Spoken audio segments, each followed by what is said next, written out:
आजमगढ़ विद्युत कर्मियों का धरना, निजीकरण और वेतन रोकने के फैसले का विरोध।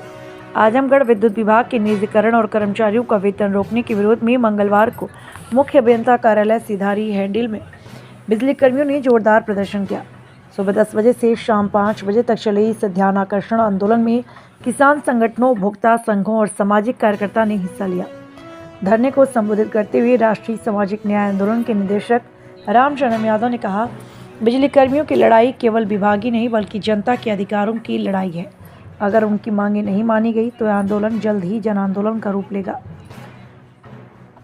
कर्मचारी संगठनों के वक्ताओं ने कहा कि प्रबंधन बिना कोई संसाधन उपलब्ध कराए फेशियल अटेंडेंस ऐप जबरन लागू कर रहा है।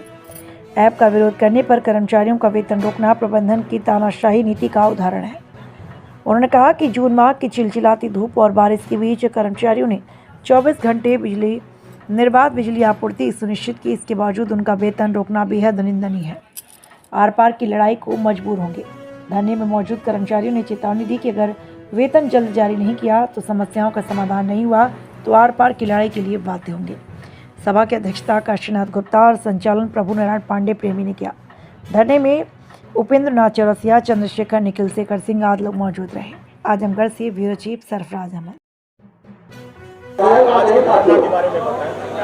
मैं धीरज पटेल, जूनियर इंजीनियर संगठन का आजमगढ़ का अध्यक्ष हूँ। आज हम लोग 22 जून को आज एक दिवसीय हम लोग का धरना प्रदर्शन है। ये सैलरी ना आने के विरोध में है। प्रबंधन द्वारा मनमाने तरीके से हम लोग का वेतन रोका गया है। जितने भी कार्मिक थे लगभग 3500 लोगों का पूरे पूर्वांचल में वेतन रोका गया, जो कि अकारण है। इनके द्वारा अनसेफ एप्लीकेशन डाउनलोड करवा करके और उससे फेशियल अटेंडेंस देने के लिए दबाव बनाया जा रहा है। ना ही ड्यूटी के घंटे निर्धारित करे जा रहे हैं, ना ही किसी ओवर टाइम की बात करी जा रही है। और वो एप्लीकेशन इतना अनसेफ है कि हमारे जो है कि प्राइवेट डेटा को भी वो सिक्योर नहीं कर सकता है, वो ज़रूर लीक कर देगा।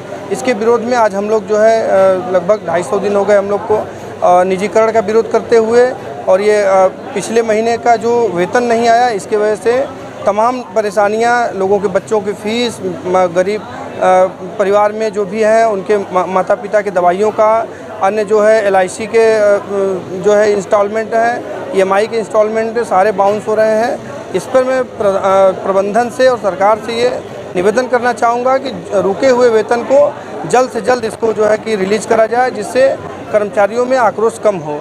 क्योंकि कहीं न कहीं अगर ये वेतन रोका जाता है तो ये श्रम नियमों का उल्लंघन है, संविधान का उल्लंघन है। और दूसरी एक तरफ कि जो वर्तमान में जो निजीकरण की प्रक्रिया है, हम इसको रोकने की मांग करते हैं। क्योंकि अगर निजीकरण का फैसला सरकार वापस नहीं लेती है तो आम जनता, बुनकर, किसान, व्यापारी सभी जो है महंगाई के दंश को झेलने के लिए मजबूर होंगे और कर्मचारी बड़े संख्या में बेरोजगार होंगे। जो आज हमारे प्रतियोगी छात्र हैं, जो आज ITI, पॉलिटेक्निक, BTech कर रहे हैं कि हम आने वाले समय में सरकारी नौकरी लेंगे विद्युत विभाग में या ऊर्जा क्षेत्र में, उनके लिए रोजगार के अवसर समाप्त होंगे।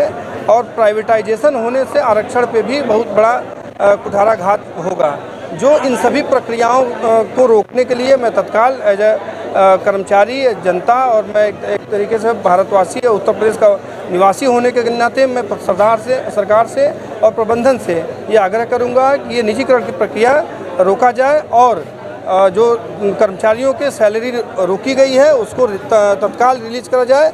अन्यथा की स्थिति में संगठन किसी भी कड़े आंदोलन के लिए बाध्य होगा। धन्यवाद। धरना कब तक चालू रहेगा? ये धरना देखिए अनवरत 2 से 5 हम लोग का अनवरत चल रहा है। आज का एक दिवसीय कार्यक्रम है। निजीकरण के विरोध में हमारा 2 से 5 की प्रतिदिन की जो हम लोग का विरोध सभा है वो चलता है। आज हम लोग स्पेशल एक जो वेतन रोकने के परिप्रेक्ष्य में हम लोग यहाँ पे एकत्रित हुए हैं, जिसमें आजमगढ़ के सारे जूनियर इंजीनियर, सारे उपकरण अधिकारी और सारे तकनीशियन हैं, बाबू संवर्ग है, सारे संवर्गों की वेतन रोकी गई है। जबकि ये कर्मचारी इस भीषण गर्मी में पूरे विद्युत विभाग को या विद्युत सप्लाई सुचारू रूप से चलाने के लिए बाध्य हैं और ये कटिबद्ध हैं। रात के 12 बजे भी ये लोग बिजली बनाने के लिए तैयार रहते हैं और कभी भी उसके बावजूद भी इन सभी का वेतन रोकना कहीं न कहीं बहुत ही गलत है। प्रकाश यादव, विद्युत तकनीकी कर्मचारी एकता संघ का जिला अध्यक्ष हूँ। और देखिए, धरना का उद्देश्य जो ये है कि जो सरकार अभी वर्तमान बिजली विभाग का निजीकरण कर रही है, जिसका हम लोग विरोध कर रहे हैं। विरोध क्यों कर रहे हैं? यह निजीकरण की प्रक्रिया कहीं से भी हम लोग मानते हैं, हम लोगों का मानना है कि ये देश हित में नहीं है, छात्र हित में नहीं है, नौजवान हित में नहीं है, किसानों के हित में नहीं है, आम जनता के हित में नहीं है। हम लोग लगातार यह समझाने का कार्य कर रहे हैं सरकार को, या संदेश देने का कार्य कर रहे हैं कि जो आपकी सब्सिडी हम लोग दे रहे हैं किसानों को, जो हम लोग BPL उपभोक्ताओं को 1 रुपये में बिजली पहुंचाने का कार्य कर रहे हैं, जो हम लोग लगातार इतने बड़ा इंफ्रास्ट्रक्चर को लगातार डेवलप करने का काम कर रहे हैं, और जो हम लोग 24 घंटे बिजली देने का काम कर रहे हैं, शहरों में 24 घंटा, टाउन एरिया में हम लोग 20 घंटा, देहातों में हम लोग 18 घंटे बिजली देने का कार्य कर रहे हैं। तो इतना सुधार होने के बाद अब ऐसी कौन सी परिस्थिति सरकार के सामने आ गई कि इसको बेचना ज़रूरी हो गया? क्योंकि आप लोग भी जानते हैं, मीडिया बंधु के साथी भी जानते हैं, पब्लिक भी ये समझती है कि सरकार की जो संपत्ति होती है उस पर सबका अधिकार होता है। और हमारा जो प्रदेश है, और हमारे प्रदेश का खास करके जो पूर्वांचल वाला एरिया है, इसको कहा जाए तो टोटली जो गरीब गांव का परिवार, गांव के लोग होते हैं, इनकी पूरी अर्थव्यवस्था, या कहा जाए कि सब लोग सरकारी व्यवस्थाओं पे या सरकारी नौकरी पे डिपेंड होते हैं। अब इतने साल की सब लोग सरकारी नौकरी करके एकाएक सबको प्राइवेट कर दिया जाए, या कहाँ से संवैधानिक है और कहाँ से जनहित में है? जो सरकार लगातार बात करती है कि नहीं, हमको जनहित में बिजली को निजीकरण करना ज़रूरी है, तो प्राइवेट, आप खुद सोच सकते हैं कि किसी सरकारी व्यवस्था को प्राइवेट हाथों में देना कौन सा निजीकरण है, कौन सा जनहित है? तो यही सब चीज़ें हैं। इसी सब मुद्दे को लेकर के पूरा प्रदेश आज आंदोलित है, और इसी आंदोलन हम लोग गांधीवादी तरीके से, संवैधानिक तरीके से दरी पर बैठ के अपनी बातों को कह रहे हैं। उसी के परिप्रेक्ष्य में सबका वेतन रोक दिया गया है। आप लोग सब लोग जानते हैं कि आज किसी परिवार को चलाने के लिए पैसा कितना ज़रूरी होता है। तमाम साथियों की EMI रुकी हुई हैं, लोगों का इलाज नहीं हो पा रहा है। जुलाई अगस्त का महीना चल रहा है, जिसमें बच्चों का एडमिशन कराना रहता है। ये सब चीज़ें हैं। तो हम लोग बस यही संदेश देने का काम कर रहे हैं कि सरकार या निजीकरण की व्यवस्था रोके, स्कूल का मर्जर रोके। ये सब व्यवस्थाएं कदापि न तो देश हित में है, न तो जनहित में है। बस यही कहना चाह रहे हैं।